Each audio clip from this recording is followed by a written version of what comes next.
اب سے کچھ ہی دیر بعد وزیر اعظم اسلامی جمہوریہ پاکستان عمران خان قوم سے خطاب فرمائیں گے۔ وزیر اعظم کے خطاب سے پہلے تلاوت کلام پاک اور ترجمہ۔ اعوذ باللہ من الشیطان الرجیم، بسم اللہ الرحمن الرحیم۔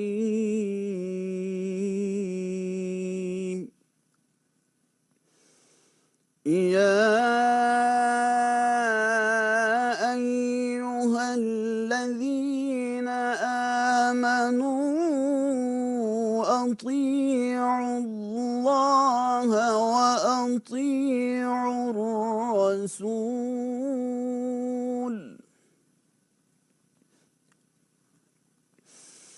اطیعوا اللہ واطیعوا الرسول واولی الامر منکم،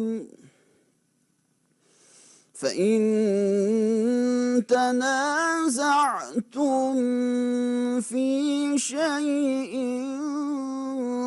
فردوه إلى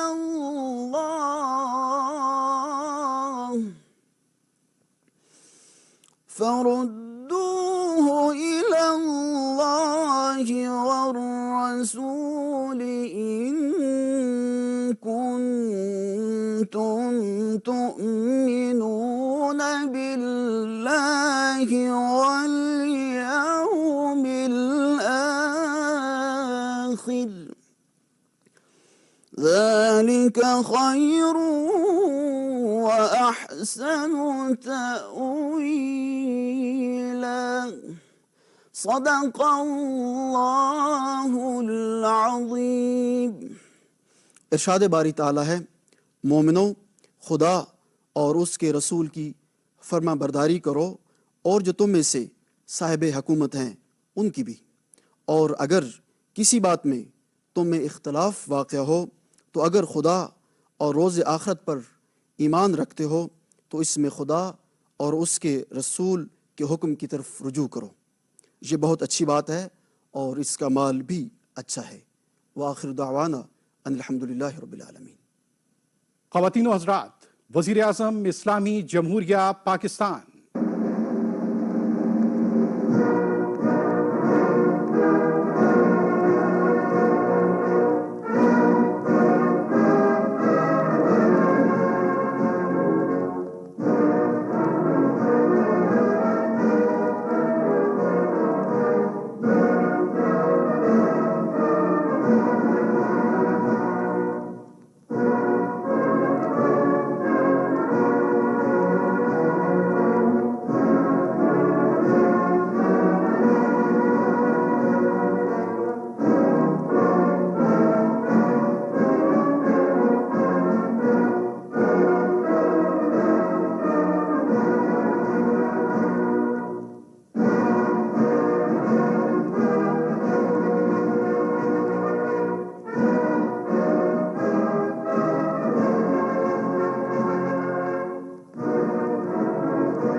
بسم اللہ الرحمن الرحیم۔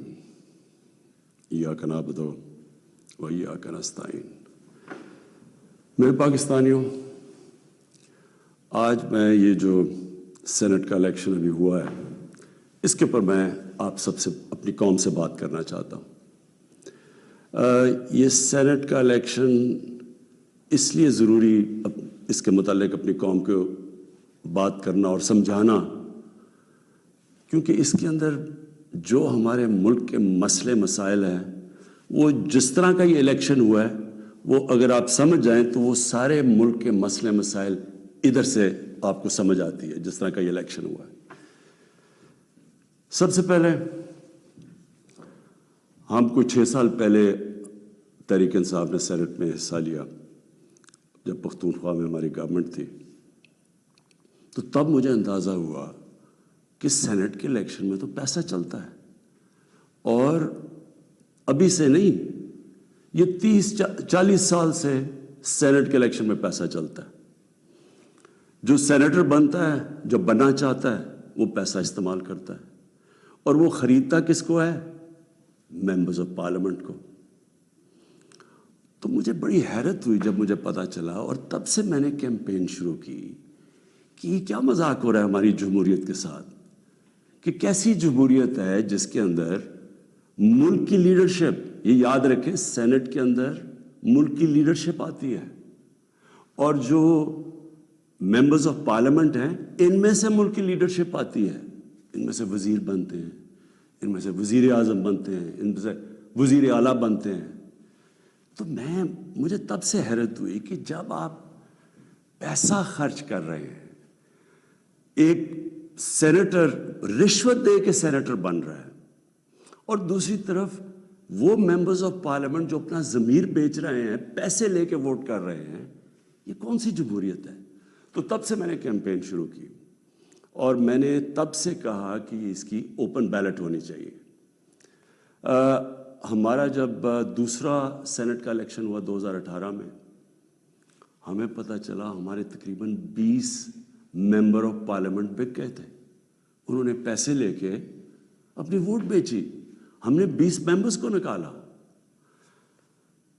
لیکن پھر میں نے دیکھا کہ یہ صرف میں نہیں کہہ رہا, یہ دونوں مین پارٹیز, انہوں نے چارٹر آف ڈیموکریسی میں, پیپلز پارٹی اور نون لیگ نے چارٹر آف ڈیموکریسی میں سائن کیا کہ اوپن بیلٹ ہونا چاہیے, کیونکہ سینٹ کے الیکشن میں پیسہ چلتا ہے. اور پھر بعد میں بھی ان کی سٹیٹمنٹس آئیں, ان کے پی ایم ایل این کے پارٹی لیڈر نے بھی سٹیٹمنٹ دی, اس کی بھی آئی, ان کے سینئر, ان کے جو آفس بیئرز ہیں ان کی سٹیٹمنٹس آئیں. تو جب یہ سینٹ الیکشن کے اوپر یہ آ رہا تھا, ہم نے پارلیمنٹ میں اپنا بل بھی پیش کیا کہ اوپن بیلٹ ہونا چاہیے. ہم نے پھر جب دیکھا کہ نہیں ہو رہا, تو باقی پارٹیز جو کہ کہہ بیٹھی تھی کہ اوپن بیلٹ ہونا چاہیے, جب انہوں نے ہماری حمایت نہیں کی تو ہم سپریم کورٹ میں گئے. سپریم کورٹ میں پورا کیس ہوا. اس کیس کے اندر ججز صاحبان نے بار بار پوچھا کہ پیسہ چلتا ہے, اور اس کے دوران ایک ویڈیو نکلائی جو 2018 میں سینٹ الیکشن میں ایم پیز پیسے لے رہے تھے, وہ ویڈیو بھی نکلائی, یعنی کسی کو کوئی شک نہیں تھا. پھر جب یہ عدالت کے اندر, سپریم کورٹ کے اندر جب اس کی بات چیت چل رہی تھی, تو الیکشن کمیشن نے اوپن بیلٹ کے خلاف کہی, اور سپریم کورٹ بار بار کہتا رہا کہ آپ کی ذمہ داری ہے صاف اور شفاف الیکشن کروانے کی. اور وہ ساری پارٹیز, پی ٹی ایم کی پارٹی سب اکٹھی ہو گئی, سب نے اکٹھے ہو کے کہا کہ نہیں جی سیکرٹ بیلٹ ہونی چاہیے, جبکہ ماضی میں یہ خود کہتے رہے کہ اوپن بیلٹ ہونی چاہیے.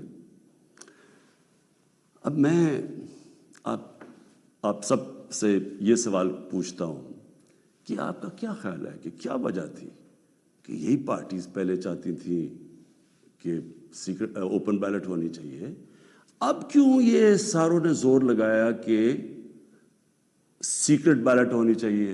یہ جمہوریت کے خلاف ہے, یہ آئین کے خلاف ہے. تو پہلے یہ آئین کے خلاف نہیں تھی جب انہوں نے چارٹر آف ڈیموکریسی میں سائن کیا تھا. انہوں نے سینٹ کے اندر یہ بل ایک نکالا ہوا تھا, یہ ایک فورم کے اندر انہوں نے تب بھی کہا ہوا تھا کہ اوپن بیلٹ ہونی چاہیے. تو میں آج اپنی قوم کے سامنے یہ رکھتا ہوں کہ یہ کیا ہوا, یہ آپ نے سمجھنا ہے. ہوا یہ کہ یہ جب سے ہماری حکومت آئی ہے, سب سے ان کو جتنے بھی یہ پرانی پولیٹیکل پارٹیز کے اندر کرپٹ لوگ تھے اور ان کے لیڈرز, ان سب کو خوف ہو گیا کہ کیونکہ یہ عمران خان نے اپنی پوری کرپشن کے اوپر کیمپین کی ہوئی ہے, اب یہ کہیں ہمارے کرپشن کے کیسز کے اوپر آگے نہ بڑھے. اور یہ میں آپ کو یاد کرا دوں کہ کرپشن کے کیسز ان کے پرانے ہیں, یہ کرپشن ہم نے نہیں کیسز بنائے, یہ ان کے دور کے کیسز بنے ہوئے ہیں. ہمارے دور میں تو صرف کوئی 5% بھی کیسز نہیں ہوں گے, سارے پرانے تھے. تو یہ تب سے سب اکٹھے ہو گئے. اور میں نے پہلے دن بھی جب میں گورنمنٹ میں آیا, میں نے پہلے دن کہا اپنے پہلے خطاب میں کہ یہ سب اکٹھے ہو جائیں گے, سب جمہوریت کے نام پہ شور مچائیں گے. A P D M, democratic movement, یہ جمہوریت کے نام پہ سارے ایک ہی ان کا انٹرسٹ ہوگا کہ میرے اوپر اتنا پریشر ڈالو کہ میں ہاتھ کھڑے کر کے کہوں جس طرح جنرل مشرف نے کیا تھا ان کو NRO دے دوں، ان کے کرپشن کے کیسز ختم کر دوں۔ تو اب انہوں نے کیا کیا؟ انہوں نے پہلے کوشش کی بلیک میل کرنے سے پہلے دن سے کہ جی الیکشن خراب ہے، پھر انہوں نے اس کے اوپر کورونا کے اوپر پوری کوشش کی، پھر جب فیٹف کا بل آئی، ذرا آپ نے سمجھنا ہے فیٹف کا بل کیا تھا۔ فیٹف کا بل یہ تھا کہ ان کے دور میں ہمیں ایک انٹرنیشنل جو ایک ادارہ ہے فیٹف، اس کے اندر ہمیں گرے لسٹ میں ڈال دیا گیا۔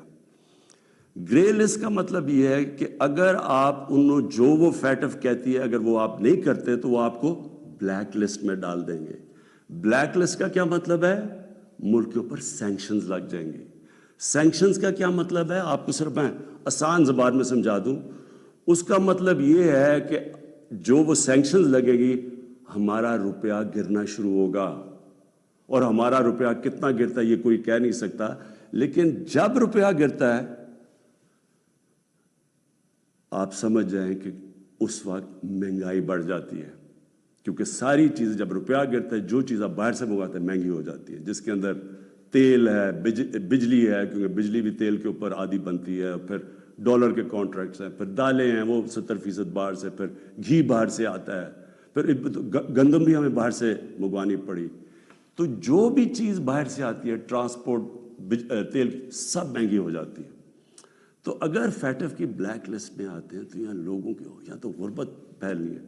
تو ہم فیٹف کے لیے جو قانون نکالنا چاہتے تھے، جو فیٹف نے ہمیں کہا قانون نکالنا تھا فیٹف کا، ان سب نے مل کے ایک ہمارے پاس ایک NRO کا ایک دے دیا جی کہ جی یہ نیب کے یہ چینجز کریں، مطلب کہ نیب کو ختم کر دیں، تب ہم فیٹف کا بل سائن کریں گے۔ فیٹف ملک کے لیے، نیب کا اس سے کیا تعلق ہے؟ صرف اور صرف کہنے کی کوشش، ان کا 1 پوائنٹ ایجنڈا ہے کہ کسی طرح مجھے پریشر کر دے کہ میں کسی طرح بلیک میل کریں کہ ان کو NRO دے دوں۔ اب آپ سمجھیں کہ انہوں نے یہ کیوں کیا؟ کیوں یہ جو پہلے کہہ رہے تھے، سب کہہ رہے تھے کہ سینٹ کے الیکشن میں پیسہ چلتا ہے اور اوپن بیلٹ ہونی چاہیے، اور اب کیوں سب اکٹھے ہو گئے؟ سپریم کورٹ میں جا کے سب نے اکٹھے زور زور سے کہا کہ نہیں جی ہمیں سیکرٹ بیلٹ چاہیے، خفیہ بیلٹ چاہیے۔ اس کی وجہ یہ تھی انہوں نے یہ پلان کیا کہ یہ جو ہمارا الیکشن تھا حفیظ شیخ کا اور یوسف رضا گیلانی کا، اس میں انہوں نے پورا پیسہ چلانا تھا، پوری کوشش کرنی تھی کہ ہمارے ممبرز توڑیں، ان کو پیسے دے کے اپنے ساتھ ملائیں، اور کسی طرح وہ الیکشن جب وہ حفیظ شیخ نے ہارنا تھا تو اس سے کیا سامنے آنا تھا کہ جی عمران خان کی پارلیمنٹ کے اندر میجورٹی ختم ہو گئی، اور میجورٹی ختم حالانکہ ووٹ آف نو کانفیڈنس تو نہیں ہے، لیکن جب یہ ایک دفعہ آ جائے کہ جی عمران خان کے ممبر ادھر جا سکتے ہیں اور ان کے ممبر زیادہ ہو گئے ہیں، یعنی ہمارے ممبرز ان کے ساتھ چلے گئے ہیں، اس کا مطلب کہ اگلا سٹیپ یہ ووٹ آف نو کانفیڈنس لے آئیں۔ تو اصل مقصد یہ تھا کہ ووٹ آف کانفیڈنس کی تلوار میرے اوپر لٹکائیں، مجھے بلیک میل کریں کہ میں کسی طرح ان کو NRO دے دوں۔ اب میں بتاتا ہوں کہ آگے میں نے کیا قدم لیے، لیکن میں صرف تھوڑا سا اپنی قوم کو، کیونکہ میں یہ ضروری ہے، آپ میں سے کئی نوجوان، ہماری نوجوان آبادی، ان کو پتہ نہیں ہے کہ میری یہ اب 25 سال ہو گئے ہیں، یہ سٹرگل ہے کیا، یہ کیوں تھی۔ دیکھیں عمران خان وہ واحد پولیٹیشن ہے جس کے پاس سب کچھ تھا پولیٹکس میں آنے سے پہلے۔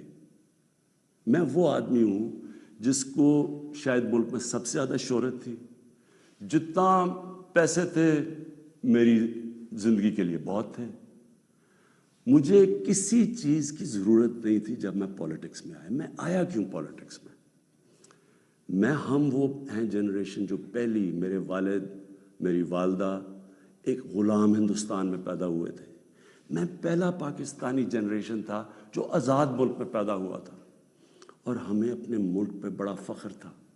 جیسے ہمارا ملک اٹھتا جا رہا تھا، آج سے 50 سال پہلے، 55 سال پہلے پاکستان کی مثال دی جاتی تھی دنیا میں، ہمیں فخر ہوتا تھا۔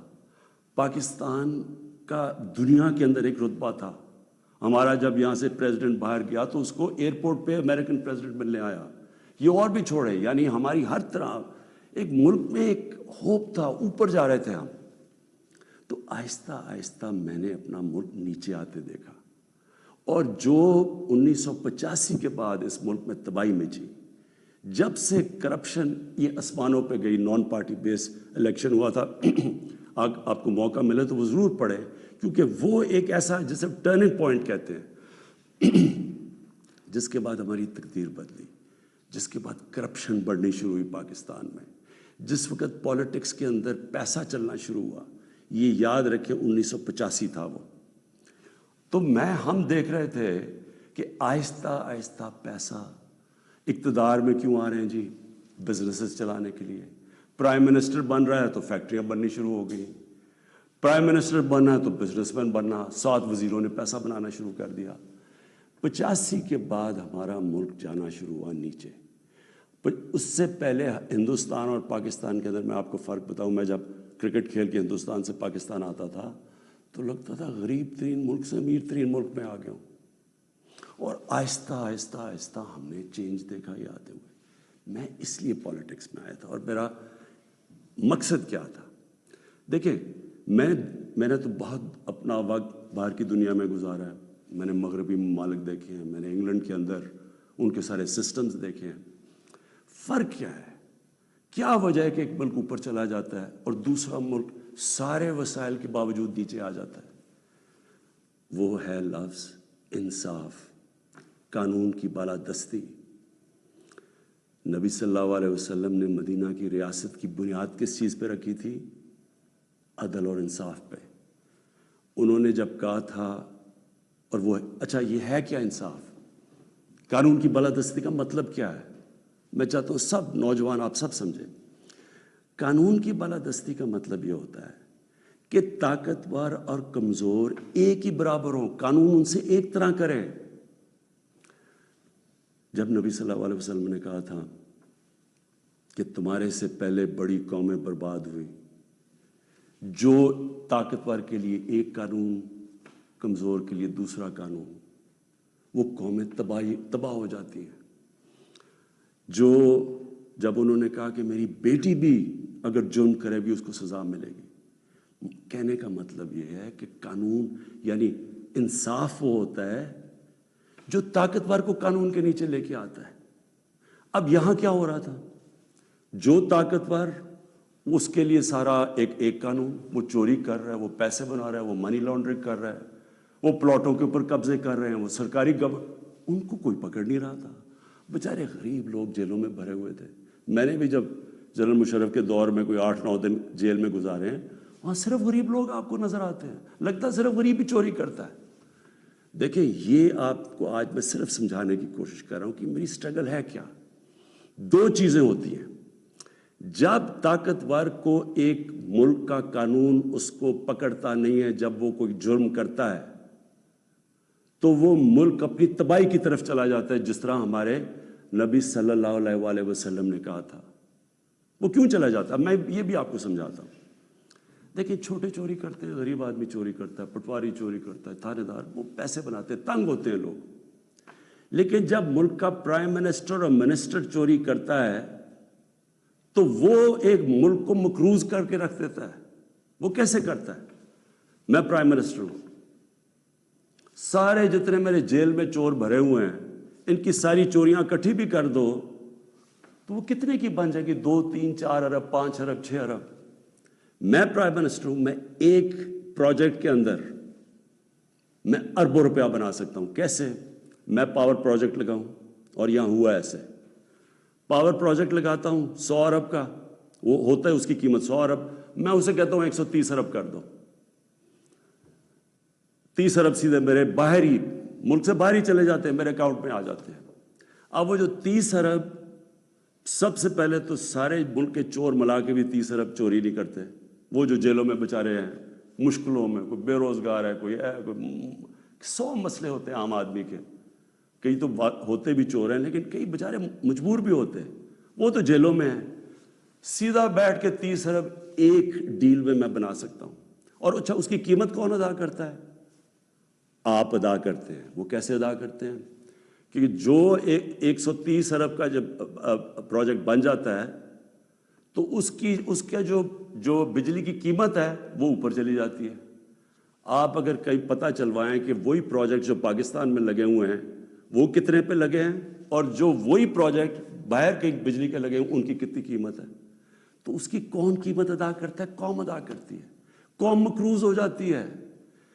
ساری تیسری جن کو کہتے ہیں ڈیولپنگ ورلڈ، غریب ملک، آپ ساری ایک ملک کا آپ کو بتا سکتا ہوں ان کی غربت کا سبب کیا ہے۔ وہاں ان کے بھی پرائم منسٹر بیٹھے ہیں، پریزیڈنٹ بیٹھے ہیں، وزیر بیٹھے ہیں، وہ بھی ملک کا پیسہ چوری کرتے ہیں، پھر ان کو مجبوری باہر بھجوانا پڑتا ہے کیونکہ ملک میں نظر آ جائے گا نا پیسہ، اس لیے وہ پھر باہر، یہ جس طرح یہ چینی والا اور یہ پاپڑ والا، ان کے نام پہ باہر اس لیے بھجوانے پڑتے ہیں کہ وہ پکڑے نہ جائیں۔ اب جب وہ پیسہ باہر جاتا ہے وہ دگنا ملک کو نقصان ہو جاتا ہے۔ آپ کو پتہ ہے ایک یونائٹڈ نیشنز کا ایک ادارہ ہے، میں یہ چاہتا ہوں کہ آپ پورا سمجھیں کہ اس ملک سے یہ تھوڑے سے جو مل کے یہ جو بڑے بڑے مجرم ہیں کر کیا رہے ہیں آپ کے ملک سے۔ یہ ہمارے ملک میں نہیں صرف ہو رہا، یہ غریب ملکوں میں سب میں یہی کہانی ہے۔ جو ایک ادارہ ہے اس کو کہتے ہیں فیکٹ آئی، یہ یونائٹڈ نیشنز کا ادارہ ہے۔ یہ کیا کرتا ہے؟ یہ پوری طرح ریسرچ کرتا ہے کہ غریب ملکوں سے پیسہ امیر ملکوں میں کتنا پیسہ جاتا ہے، یا آف شور اکاؤنٹس میں کتنا جاتا ہے، یا بڑے بڑے لنڈن اور نیو یارک میں بڑے بڑے غریب ملکوں سے لوگ جو گھر خریدتے ہیں وہ اس کی سروے کرتا ہے۔ اس کے مطابق ہر سال 1000 ارب ڈالر غریب ملکوں سے امیر ملکوں میں جاتا ہے، آف شور اکاؤنٹس میں جاتا ہے۔ یہ فیکٹ آئی کی رپورٹ ہے۔ آپ کو پتہ ہے ہمارا سارا 22 کروڑ لوگوں کا بجٹ کتنا ہے؟ مشکل سے 60 ارب ہے۔ ہم 22 کروڑ لوگ جو ہیں، ہمارا سارا بجٹ 60 ارب ہے، تو 1000 ارب غریب ملکوں سے جاتا ہے۔ ایک 10 سال پہلے رپورٹ آئی تھی، پاکستان سے 10 ارب ڈالر منی لانڈرنگ ہو کے ملک سے باہر جاتا ہے۔ تو یہ ہو کیا رہا ہے؟ غریب ملکوں سے پیسہ جا رہا ہے امیر ملکوں میں، غریب ملک غریب ہوتے جا رہے ہیں، غریب ملکوں اور امیر ملکوں میں فاصلے بڑھتے جا رہے ہیں۔ غریب ملک جو پیسہ ان کا ادھر خرچ ہو تاکہ روزگار ملے تو اسکولوں پہ چلے، یا وہاں وہ اس ملک کے اندر اکنامک گروتھ ہو، وہ پیسہ ملک سے باہر چلا جاتا ہے۔ تو جو پرائم منسٹر اور وزیر جب کرپشن کرتے ہیں وہ ملک کو مقروض کر دیتے ہیں، قرضے چڑھ جاتے ہیں۔ وہ قرضے اتارنے کے لیے ٹیکس لگانے پڑتے ہیں، ٹیکس سے مہنگائی ہوتی ہے، مہنگائی سے غربت ہوتی ہے۔ دوسرا، جب وہ ڈالر باہر بھیجتے ہیں روپے پہ پریشر پڑتا ہے، جب روپیہ گرتا ہے باہر سے ساری چیزیں پھر مہنگی ہو جاتی ہیں۔ تو یہ جو میری سٹرگل ہے اس کا مقصد کیا تھا؟ کیونکہ میں نے تو دنیا میں دیکھا ہوا تھا، جو امیر ملک سوئٹزرلینڈ جو میں نے دیکھے ہیں ان ساروں کے اندر قانون کی بالادستی کا مطلب طاقتور قانون کے نیچے ہے۔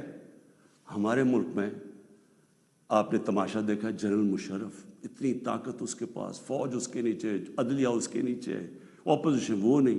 اس نے پریشر میں آ کے ان دونوں پارٹیز کو NRO دے دیا۔ وہ NRO کی وجہ سے آج جب ہماری حکومت آئی ہے، جتنا ہم ٹیکس کا پیسہ اکٹھا کرتے ہیں آدھا چلا جاتا ہے ان کے لیے ہوئے قرضوں کی قسطوں پہ۔ ہم نے تو اپنا بجٹ بیلنس کر دیا، ہم نے تو خرچے اور آمدنی کو بیلنس کر دیا، لیکن جو قرضوں کی قسطیں دینی پڑتی ہے وہ ہمارے اوپر بوجھ بڑھا ہوا ہے۔ یہ ساری غریب ملکوں کی یہی سٹوری ہے۔ میں یہ آپ کو اس لیے بتا رہا ہوں آپ کو پتہ چلے کہ اس ملک، ہم ایک غریب ملک نہیں ہیں، اللہ نے اس کو سب کچھ دیا ہوا ہے، لیکن کوئی دنیا کا ملک آگے نہیں بڑھ سکتا جس کے اوپر بیٹھے ہوئے طاقتور اس ملک کا پیسہ نکال رہے ہوں باہر۔ کوئی ملک نہیں چل سکتا۔ اب واپس آ جائیں سینٹ پہ۔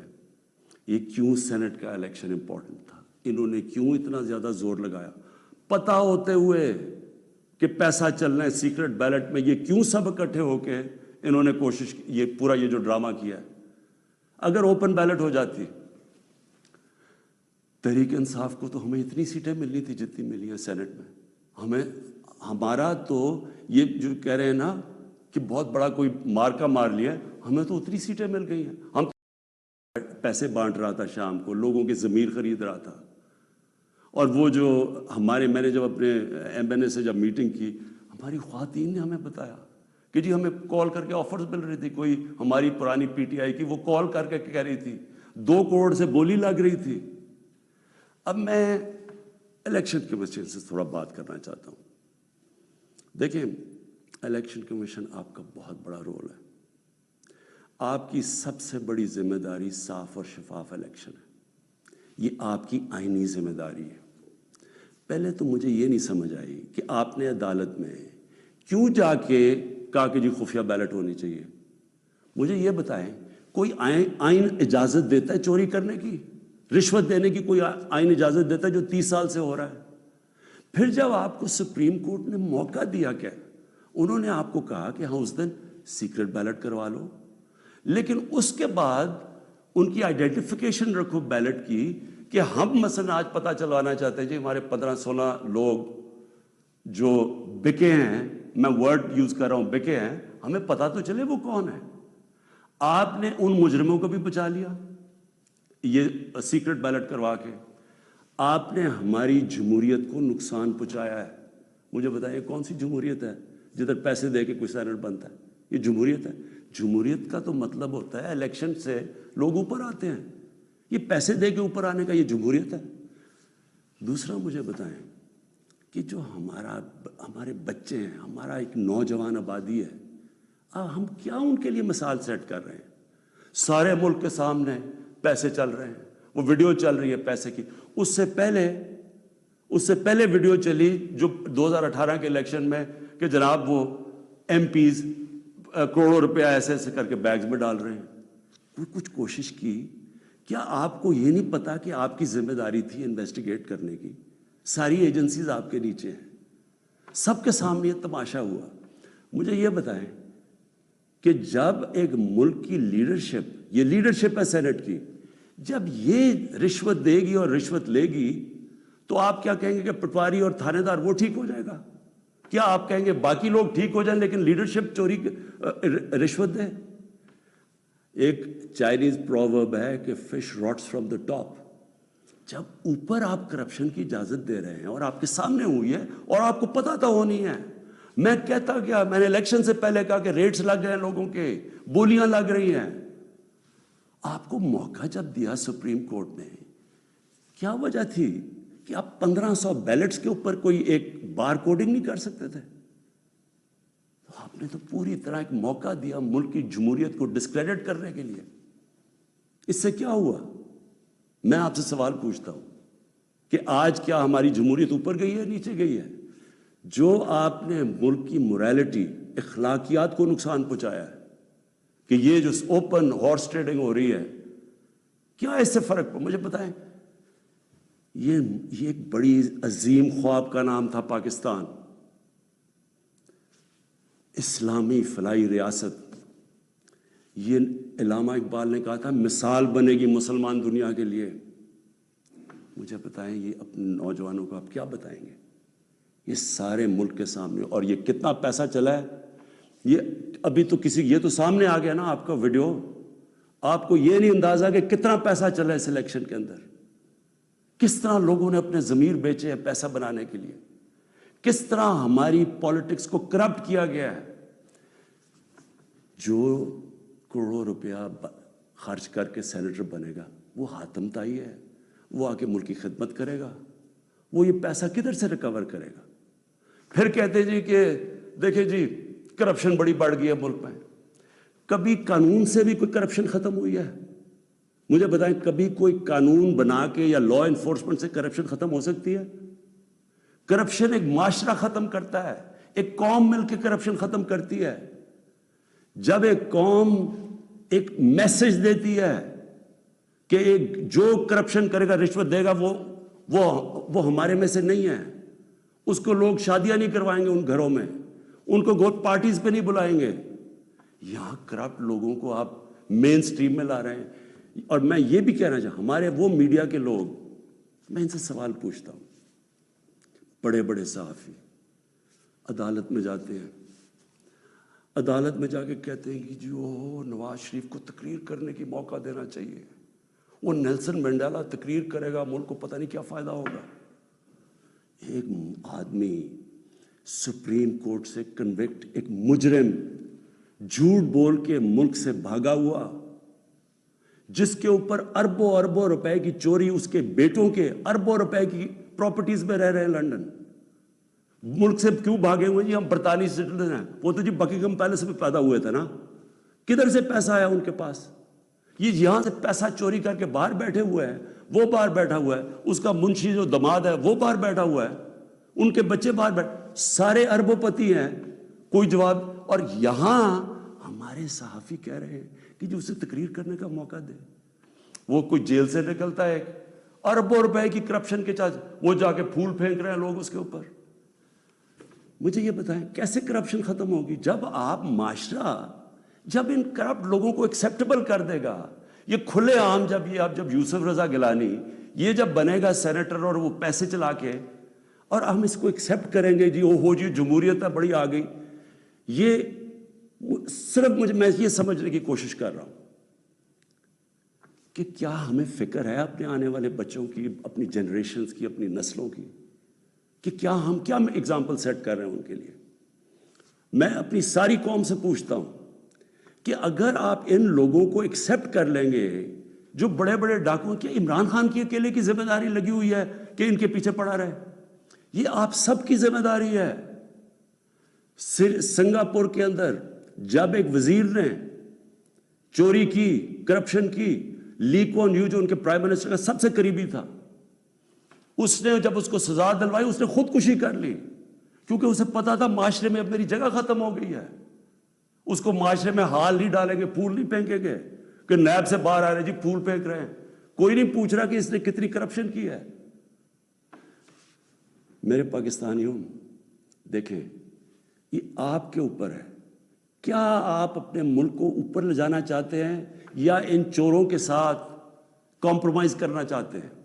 ہم آج اس لیے یہاں ہیں کہ ہم نے چوری ایکسیپٹ کی، چوروں کو ایکسیپٹ کیا. ہم نے ان لوگوں کو جب ہمیں پتہ ہوتے ہوئے کہ انہوں نے آپ کا پیسہ میرا تو نہیں پیسہ چوری ہوا، یہ جو پیسہ باہر گیا یہ میرا تو پیسہ نہیں باہر گیا، یہ ہمارا پیسہ باہر گیا ہے. یہ کانٹریکٹس کے اوپر پیسہ بناتے ہیں، ہر چیز کے اوپر. سڑک جو بنی ہوتی ہے 1 ارب روپے میں، وہ بناتے ہیں 1.5 ارب روپے میں، باقی پیسہ ان کی جیب میں. اور وہ سارا آپ ساری قوم جو ہمارے اوپر قرضے چڑھے ہوئے ہیں، پیچھے تو جائیں قرضے چڑھے کیسے ہیں؟ کون سی قوم آگے بڑھ سکتی ہے؟ ایک مجھے قوم بتائیں، ایک ملک بتائیں، ایک مجھے ملک بتائیں جس کے پرائم منسٹر اور وزیر چوری کر رہے ہوں اور وہ ملک ترقی کر رہا اور خوشحالی ہو. ایک ملک مجھے بتا دیں. اور جو ملک سزا اور جزا نہیں کرتا، طاقتور کو سزا نہیں دیتا، وہ طاقتور جو مرضی کرے، وہ اچھا وہ بدقسمتی سے ان کو وی آئی پیز کی طرح ٹریٹ کیا جاتا ہے. جیلوں میں بھی وہ وی آئی پی ہیں. انہوں نے اربوں کی چوری کیا، وہ بیچارہ غریب آدمی نے کوئی کسی کی بھینس اٹھا لی کچھ، وہ اس کا حال دیکھے اور ان وی آئی پیز کا حال دیکھے. قوم کرپشن سے لڑتی ہے، قانون اکیلا کرپشن نہیں ختم کر سکتا. یہ جو آپ نے ڈرامہ دیکھا ہے آپ کے سامنے جو ہوا ہے، ساری قوم نے دیکھا ہے کہ پیسے دے کے ایک وزیر جیت گیا اور بڑی تالیاں بجے، جی بہت بڑا زبردست کام کیا اس نے. اس کا ماضی اٹھا کے دیکھیں. $60 ملین کا پاکستان کا پیسہ پڑا تھا سوئٹزرلینڈ میں.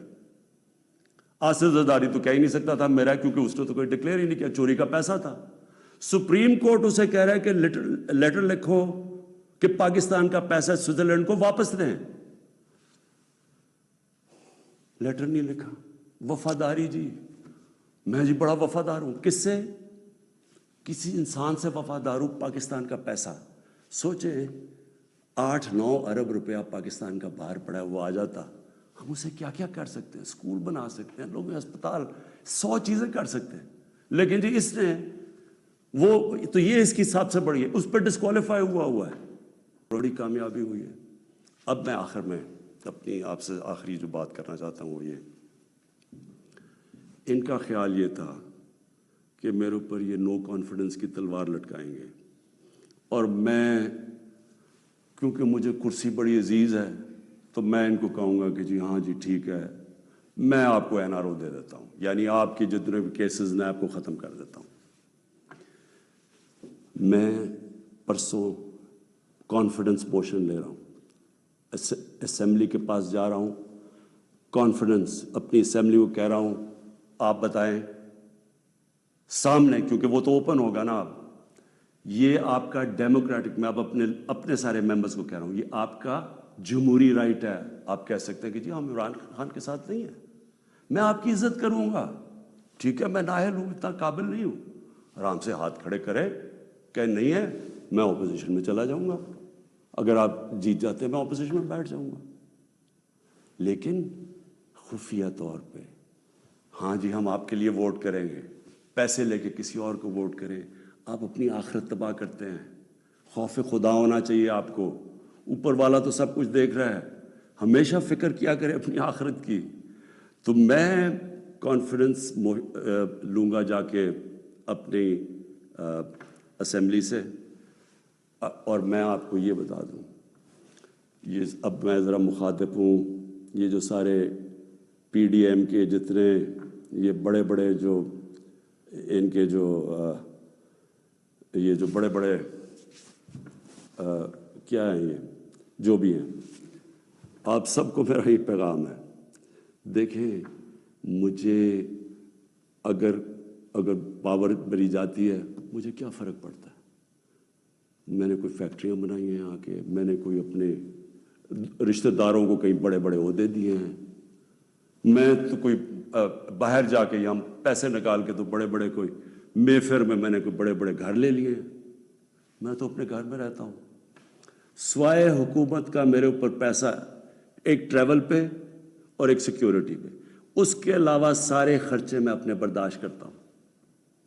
سارے میرے ٹریول دیکھے, جب میں باہر گیا ہوں 10 گنا کم پیسہ خرچ کیا میں نے ٹریول میں, کیونکہ مجھے یہ نہیں کہ میں آپ کو کہہ رہا ہوں, مجھے خوف خدا ہے. میرے ملک میں بھوک ہے, مشکل وقت سے ملک گزر رہا ہے, میں اپنے ملک کا پیسہ بچاتا ہوں.